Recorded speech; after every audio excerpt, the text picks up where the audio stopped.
करते हैं। देखिए, जेडीयू के मुस्लिम नेताओं ने पटना में प्रेस कॉन्फ्रेंस किया और वक्फ बिल पर पार्टी का स्टैंड क्लियर किया। जेडीयू के मुस्लिम चेहरों ने एक साथ प्रेस कॉन्फ्रेंस करके सीएम नीतीश के प्रति अपनी निष्ठा जाहिर की। जेडीयू प्रवक्ता ने बताया कि जेडीयू ने जेपीसी के 5 सुझाव जो उन्होंने दिए थे वो मान भी लिए गए और सभी सुझाव मान लेने के बाद जेडीयू ने वक्फ संशोधन विधेयक का समर्थन किया है। आपको रिपोर्ट दिखाते हैं और उसके बाद इस खबर को विस्तार से समझाएंगे।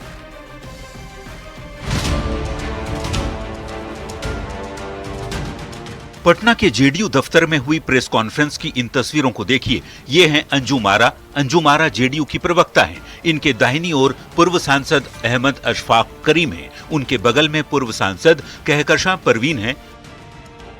अंजुम आरा की बाईं तरफ जेडीयू अल्पसंख्यक प्रकोष्ठ के अध्यक्ष अशरफ अंसारी हैं। उनके बगल में विधान परिषद के पूर्व उप सभापति सलीम परवेज हैं और उनके ठीक बगल में बिहार राज्य सुन्नी वक्फ बोर्ड के अध्यक्ष मोहम्मद इरशादुल्लाह बैठे हुए हैं।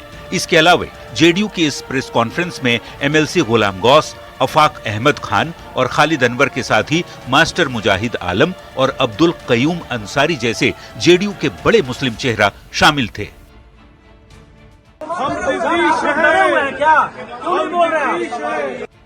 जेडीयू के मुस्लिम चेहरों ने प्रेस कॉन्फ्रेंस कर ये साफ कर दिया कि नीतीश मुस्लिमों के हितैषी हैं और ये उनके साथ हैं।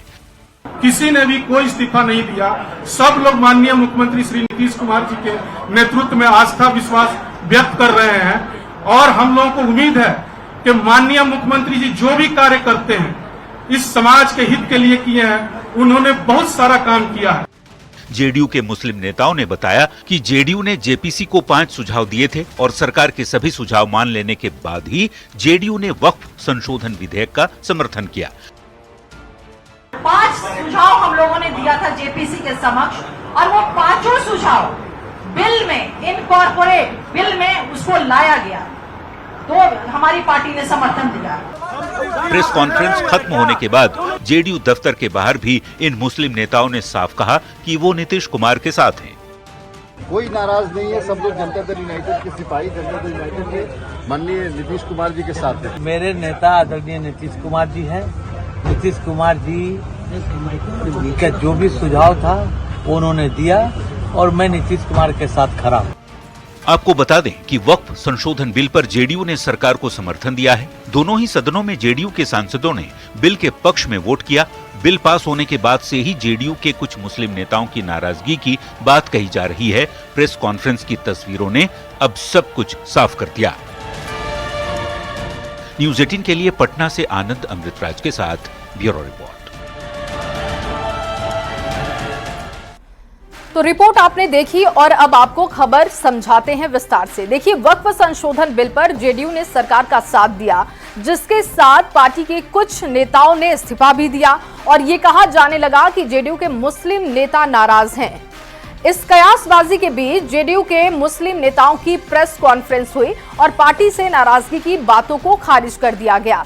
नेताओं ने कहा कि नीतीश में ही उनकी निष्ठा है और वो वक्फ बिल पर पार्टी के स्टैंड के साथ हैं। अब ये जानना जरूरी है कि प्रेस कॉन्फ्रेंस में कौन कौन से नेता शामिल हुए थे और उनका पार्टी या बिहार की राजनीति में क्या कद है। तो आइए इसे भी विस्तार से समझते हैं। जेडीयू के प्रेस कॉन्फ्रेंस में पूर्व सांसद अहमद अशफाक करीम पहुंचे थे। पूर्व सांसद कहकशां परवीन और इसके साथ ही विधान परिषद के पूर्व उप सभापति सलीम परवेज भी शामिल हुए थे। इसके अलावा 2024 में लोकसभा उम्मीदवार और पार्टी के पूर्व विधायक मास्टर मुजाहिद आलम भी पीसी में शामिल हुए थे। इसके अलावा भी जेडीयू के कुछ मुस्लिम नेता पहुंचे थे। इन 3 नेताओं के नाम भी आपको बता देते हैं। देखिए, एमएलसी गुलाम गौस पहुंचे थे पीसी में, अफाक अहमद खान वो भी पीसी में पहुंच गए थे और खालिद अनवर भी प्रेस कॉन्फ्रेंस में दिखाई दिए। बता दें कि गुलाम गौस को लेकर कई तरह की बातें हो रही थी, लेकिन उन्होंने पीसी में शामिल होकर स्थिति को साफ कर दिया कि वो नीतीश कुमार के साथ हैं, क्योंकि लगातार उनकी नाराजगी की बातें सामने आ रही थी। इसके अलावा बिहार मदरसा बोर्ड के पूर्व चेयरमैन अब्दुल कयूम अंसारी, बिहार राज्य सुन्नी वक्फ बोर्ड के अध्यक्ष मोहम्मद इरशादुल्लाह और शिया वक्फ बोर्ड के अध्यक्ष सैयद अफजल अब्बास भी पीसी में पहुंच गए थे। इसके अलावा जेडीयू प्रवक्ता अंजुम आरा वो भी दिखाई दी, जेडीयू के अल्पसंख्यक प्रकोष्ठ के प्रभारी इकबाल हैदर भी पीसी में मौजूद रहे। अब ये जानने की कोशिश भी कर लेते हैं कि हाल के दिनों में किन नेताओं ने जेडीयू से इस्तीफा दिया, क्योंकि ये चर्चा का विषय है, तो उनके नाम भी आपके सामने रख रहे हैं।